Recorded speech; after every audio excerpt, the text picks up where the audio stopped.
한 주 기업 뉴스 리뷰 주간 기업 기상도입니다. 내년엔 올해의 반사 효과로 성장률이 좀 오를 것 같다. 비교적 낙관적인 전망들이 나옵니다. 하지만 길고 짧은 건 대봐야 알겠죠. 그러면 이번 주 기업 기상도 출발합니다. 먼저 삼성전자입니다. 해외발 격 호재로 보기 드문 혹이 만났습니다. 스마트폰 1위 위협하던 화웨이가 미국의 압박에 중저가 사업합니다. 중국 반도체 굴기의 상징 칭화 유니그룹은 회사채 부도냈고요. 핵심 사업에서 큰 위협 요인이 사라진 셈입니다. 그래서일까요? 외국인들이 삼성전자 주식을 계속 사네요. 삼성이 쌓아온 난공불락의 경쟁력이 근본 원인이지만 반사이익은 오래가기 어렵죠. 이번 일 계기로 격차를 2배로 늘리는 노력이 필요합니다. 다음은 최대 국적 해운사 HMM입니다. 수출 화물 못 실어낼 정도로 수요 몰리며 운임 급등해 10년 만에 최대 실적 냈습니다. 이 불황에 3분기 2,700억 원대 영업이익을 냈습니다. 무려 21분기 연속 적자 뒤에 2분기째 흑자 낸 거고요. 3분기로는 10년 만에 최대 실적입니다. 초대형 컨테이너선과 해운동맹 가입덕도 있지만 직접적으로는 싼 유가와 배 부족에 따른 운임 급등 덕입니다. 이게 4년 전 한진해운 파산의 결과이자 수출 기업들의 고난의 대가란 지적이 있는 건 아실 겁니다. 좋아할 수만은 없는 처지입니다. 이제 흐린 기업입니다. 먼저 배달앱 요기요 운영사 딜리버리 히어로입니다. 배달의 민족 인수에 천하 통일을 꿈꿨는데 난관 부딪혔습니다. 기업결합심사해온 공정거래위원회가 결과 통보했는데요. 인수하려면 요기요를 팔라는 게 요지입니다. 배민을 사서 천하 통일하려는데 배민만 가지란 겁니다. 딜리버리 히어로는 반발했고요. 벤처업계는 스타트업 활성화 저해한다며 조건 철회 요구했습니다. 하지만 지금도 수수료나 갑질 논란이 끊이지 않는데 당국이 점유율 90%가 넘는 합병을 무조건 승인하긴 힘듭니다. 기업 성장만큼이나 소비자와 소상공인도 중요하니까요.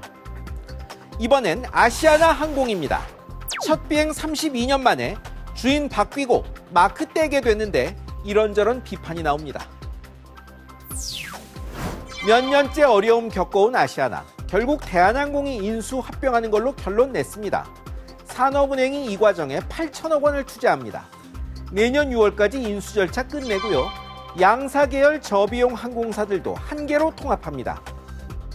구조 조정 안 하고 항공료 인상 절대 없다. 조원태 한진 회장의 장담입니다. 다 어렵고 빚은 산더미고 불황 언제 끝날지 모르는데 사는과 조 회장은 그러면 어떻게 회사 살릴지 보여주시기 바랍니다.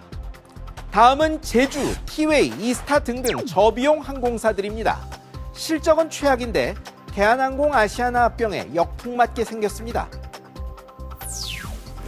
좀 전 전해드린 대로 진에어, 에어부산, 에어서울도 통합한다는 게 사는과 한진의 계획이죠. 이렇게 되면 기존 저비용사 중 사정이 제일 낫다는 제주항공도 경쟁이 쉽지 않습니다. 더 어려운 티웨이, 파산 직전 이스타, 매각설 도는 플라이 강원, 취향도 전에 무구표직한 에어 프레미아는 어떻게 활로를 찾아야 할까요? 다들 겨우겨우 버티는 실정입니다. 출범할 대형 저비용사 외에 다른 곳들 대책은 있는지 당국에 묻고 싶네요. 마지막은 LG화학, SK이노베이션, 삼성 SDI, 배터리 3사입니다.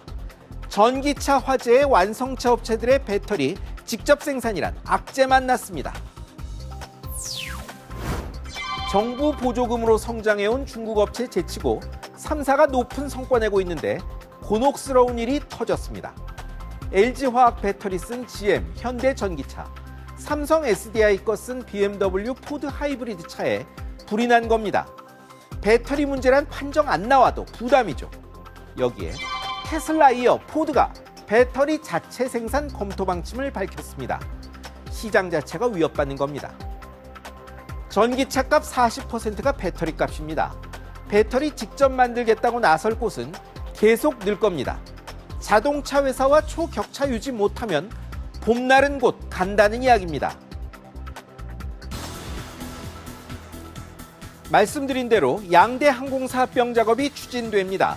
그런데 구조 조정엔 좋을지 몰라도 일자리와 소비자, 기업 지배구조 쪽 고려는 부족했다는 지적이 있습니다. 손볼 부분이 없는지 다시 살필 일입니다. 지금까지 주간 기업 기상도였습니다.